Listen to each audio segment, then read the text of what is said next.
Pressure in A fluid में कैसे pressure होता है, इसको डिस्कस करने से पहले कुछ और ज़रूरी पॉइंट हम डिस्कस करें।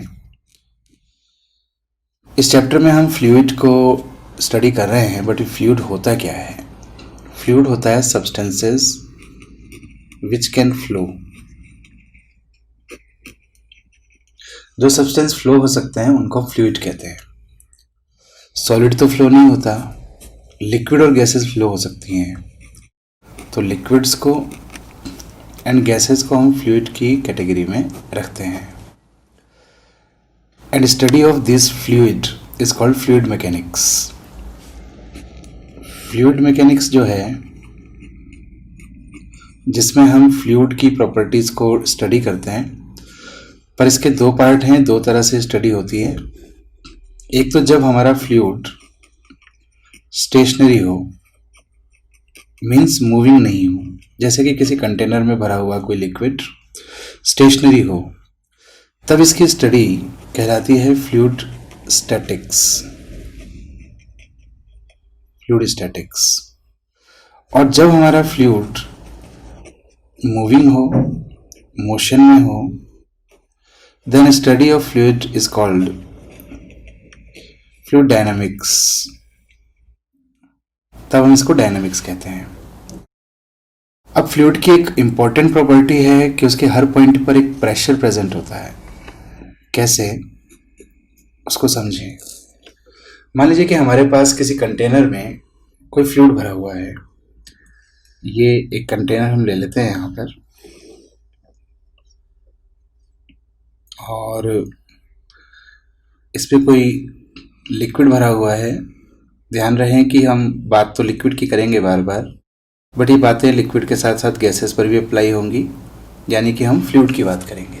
तो इस फ्लूइड में होता क्या है, इस फ्लूइड में जहाँ भी फ्लूइड के दो पार्ट कांटेक्ट में होते हैं तो वो एक दूसरे को पुश करते हैं। वैसे हम जानते हैं कि दो चीज़ें एक दूसरे के कांटेक्ट में हों तो वो एक दूसरे को पुश करती हैं, इक्वल और अपोजिट फोर्सेस से बिल्कुल परपेंडिकुलरली पुश करती हैं। उसी तरह से लिक्विड भी ऐसा करता है। जैसे अगर इस लिक्विड में मैं दो पार्ट बना लूँ, जैसे कि एक सरफेस में ड्रॉ करूँ इस तरह से, तो ये सरफेस इस लिक्विड को दो पार्ट्स में डिवाइड करती है। इस सरफेस के इस तरफ वाला लिक्विड इस तरफ वाले लिक्विड को पुश करता है किसी फोर्स से। सिमिलरली इस तरफ वाला लिक्विड भी इस तरफ वाले लिक्विड को पुश करता है उतने ही फोर्स से अपोजिट डायरेक्शन में। इसी तरह का कॉन्टैक्ट सरफेस और लिक्विड के बीच में भी हो रहा है। जैसे कि ये सरफेस है और ये लिक्विड है, इनके बीच में भी इस तरह का कांटेक्ट है। तो लिक्विड जो है वो इस सरफेस को इस तरह से पुश करेगी किसी फोर्स से, सरफेस भी इस लिक्विड को अपोजिट डायरेक्शन में पुश करेगा इस तरह से। बॉटम पर भी यही हो रहा होगा।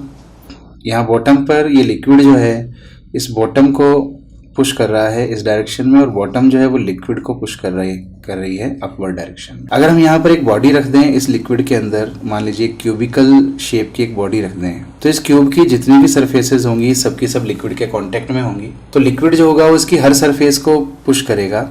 जैसे कि इस सरफेस को लिक्विड दबाएगा परपेंडिकुलरली, इस सरफेस पर अपवर्ड डायरेक्शन में यानी कि परपेंडिकुलर डायरेक्शन में फोर्स लगेगा, इस सरफेस पर भी परपेंडिकुलर डायरेक्शन में, इस पर भी। तो लिक्विड के कांटेक्ट में जो भी आता है वो उसको पुश करता है, उस पर फोर्स लगाता है। चाहे वो लिक्विड की ही कोई सरफेस हो, चाहे वो किसी सॉलिड की, कंटेनर की या वेसल की सरफेस हो, लिक्विड की प्रॉपर्टी है कि उसके कॉन्टेक्ट में जो भी आएगा वो उसको प्रेस करेगा, उसको पुश करेगा। तो पहली बात तो हमें ये लिखनी चाहिए कि fluid exert a force on all surfaces in contact perpendicular to their contact surface। contact surface के परपेंडिकुलर डायरेक्शन में लिक्विड हमेशा पुश करता है, एक फोर्स लगाता है। अब भाई हम यहाँ पर इसका प्रेशर भी डिफाइन कर सकते हैं। जैसे लिक्विड के किसी पॉइंट पर हम प्रेशर डिफाइन करना चाहते हैं, तो जैसे इस पॉइंट पर बात करें तो इस पॉइंट पर एक छोटी सी सरफेस हम लें, क्योंकि हमें प्रेशर जो देखना है वो जस्ट इस पॉइंट पर देखना है। तो अगर बहुत बड़ी सरफेस हम लेंगे तो हो सकता है कि उसके डिफरेंट पॉइंट पर डिफरेंट प्रेशर हो। तो इस पॉइंट पर प्रेशर को डिफाइन करने के लिए मैं एक बहुत ही स्मॉल एरिया की सरफेस को यहाँ इमेजिन कर रहा हूँ। इसको हम थोड़ा बड़ा करके यहाँ पर बना रहे हैं ताकि हम थोड़ा सा समझ पाएँ।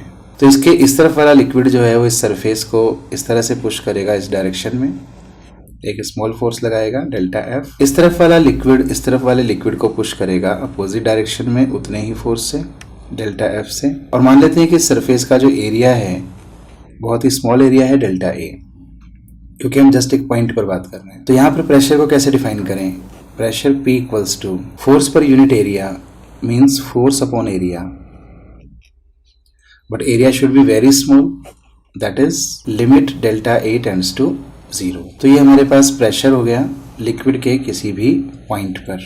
बट जैसा कि मैंने आपसे कहा कि प्रेशर तो हर डायरेक्शन में लगता है, प्रेशर की कोई पर्टिकुलर डायरेक्शन नहीं होती, इसलिए हम प्रेशर को एक स्केलर क्वांटिटी मानते हैं, स्केलर क्वांटिटी। ठीक है, इसकी कोई डायरेक्शन नहीं होगी, फोर्स की डायरेक्शन होती है, क्योंकि जैसे आप सरफेस इमेजिन करते हैं कि इसमें इस सरफेस की बात कर रहे हैं, तो सरफेस पर फिर परपेंडिकुलर डायरेक्शन में फोर्स लगेगा, तो फोर्स की तो कुछ डायरेक्शन होगी। पर प्रेशर तो हर पॉइंट पर हर डायरेक्शन में लग रहा है, उसकी कोई पर्टिकुलर डायरेक्शन नहीं होगी। ठीक है, so this is pressure in the fluid. तो फ्लूइड में इस तरह का प्रेशर जो है वो काम करता है। अच्छा, अगर ये इस एरिया पर फोर्स यूनिफॉर्म हो तब आप इसको सिंपली कह सकते हैं फोर्स अपॉन एरिया। बट आपको ध्यान है ना ये कि फोर्स कैसा होना चाहिए? परपेंडिकुलर। और अगर लिक्विड के कारण किसी सरफेस पर हमें फोर्स फाइंड करना हो तो यहीं से हम फोर्स का फॉर्मूला निकाल सकते हैं, force equals to pressure into area.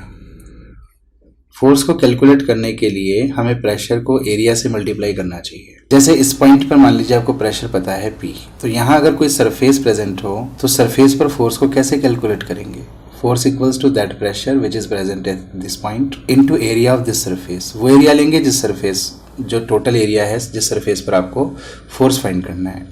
ठीक है भाई, तो ये हुई बात लिक्विड में प्रेशर की और फोर्स की। अगले वीडियो में हम फॉर्मूला देखेंगे कि लिक्विड में प्रेशर का फॉर्मूला क्या होता है, प्रेशर इनसाइड लिक्विड किस चीज़ पर डिपेंड करता है।